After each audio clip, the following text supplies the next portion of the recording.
신동빈 롯데그룹 회장이 오늘 오전 서울중앙지검에 출석했습니다. 비선실세 최준실 씨가 운영한 미르 K스포츠재단에 100억 원대 거액을 지불한 경위 등에 대한 조사를 받기 위해서입니다. 작년 9월과 11월에 이은 세 번째 검찰 소환입니다. 일단 오늘은 참고인 신분입니다. 굳은 표정의 신 회장은 성실히 조사를 받겠다는 말 말고는 취재진의 질문에 입을 굳게 다물었습니다. 예, 들어가겠습니다. 세 번째 조사 받으시는데 신경 한 말씀 해주시죠. 네, 들어가죠. 말씀하시겠습니다. 계속 강요 피해자라고 주장하시는데 어떻게 강요를 받으셨나요? 검찰은 롯데가 미르 K스포츠재단에 보낸 115억 원이 부정한 청탁과 함께 건넨 돈이 아닌지 신 회장을 상대로 관련 사실을 캐묻고 있는 것으로 전해졌습니다. 롯데는 먼저 작년 1월 미르 K스포츠재단에 45억 원을 지원합니다. 2015년 11월 잠실 롯데 면세점 제어가 심사에서 탈락한 불과 2달 뒤입니다.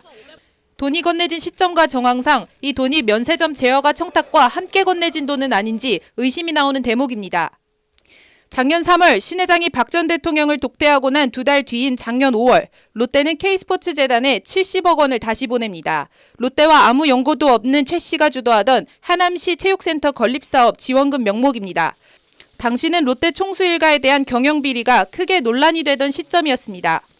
그러나 최 씨 측은 롯데에 대한 검찰 압수수색 직전 이 70억 원을 롯데에 다시 돌려줬고 이 때문에 당시 검찰 안팎에선 실패한 청탁이라는 말들이 여기저기서 터져나왔습니다.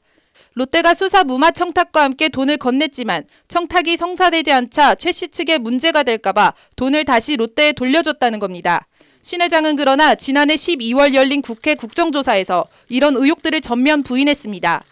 최 씨에 대한 지원 사실을 자신은 몰랐거나 순수한 지원이었다는 겁니다. 롯데에서 그 금액을 제공한 이유는 면세점과 당시 형제난 관련한 수사와 관련해서 추가로 금원을 제공한 것이다. 이렇게 얘기들 하는데 거기에 대해서는 어떻게 생각하십니까? 전혀 관계없다고 생각합니다. 일단 검찰 일기 특수본은 롯데 등 대기업이 최순실 씨 측에 건넨 돈을 대통령의 강요에 의한 것으로 봤습니다. 그러나 검찰 일기 특수본은 삼성이 건넨 298억 원을 뇌물로 보고 박 전 대통령과 최 씨, 이재용 부회장 등을 구속 기소했습니다. 같은 취지에서 신 회장이 최 씨 측에 건넨 돈도 부정한 청탁이나 대가를 보고 건넨 돈은 아닌지 검찰은 의심하고 있습니다. 이와 관련 검찰은 오늘 참고인 조사에 앞서 신 회장에게 진술 거부권과 변호인의 조력을 받을 권리 등을 고지한 것으로 알려졌습니다. 신 회장의 신분이 참고인에서 재판에 넘길 피의자로 바뀔 가능성을 염두에 둔 조치입니다. 검찰은 신 회장 조사에 앞서 장선욱 롯데면세점 대표와 소진세 롯데그룹 사회공헌위원장을 잇따라 불러 관련 사실을 강도 높게 조사했습니다.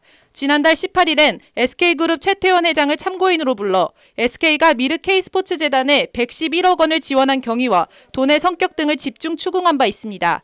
최 회장은 대통령 특별사면 등을 대가로 최 씨 측에 돈을 지원한 거 아니냐는 의혹을 받고 있습니다.